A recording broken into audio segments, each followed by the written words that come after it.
मी त्या त्यांचा गैरसमज आहे. त्यांना वाटतं आम्ही आमच्यासोबत काही कोंबड्या वगैरे आणल्या, त्यांना आम्ही आता सांगतो की आम्ही कोंबड्या वगैरे आणलेल्या नाहीयेत. मी एसपीना सांगितलेलं आहे 5 मिनिटाच्या आत जर मुख्य रस्ता मोकळा झाला नाही तर पूर्ण जबाबदारी तुमची असेल. आम्ही चोरवाटेने जाणार नाही, आम्ही मुख्य रस्त्यानेच जाणार, चोरवाटेने जाणार नाही. आणि या संपूर्ण प्रकरणाची जबाबदारी पोलीस यंत्रणा एसपी यांच्यावरच आहे. पण आपली भीती का वाटते ना एवढी?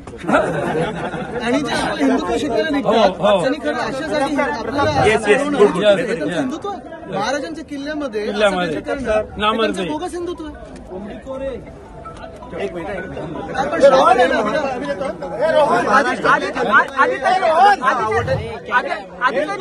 आम्हाला पण आवडलेलं नाही म्हणून मी सगळ्यांना रोखून धरलं. Unfortunate while we were walking in, I think one of the cameramen was pushed and that's where it all started. It's unfortunate. I have held back all our supporters. I've said do not speak the political language. This is Chhatrapati Shivaji Maharaj.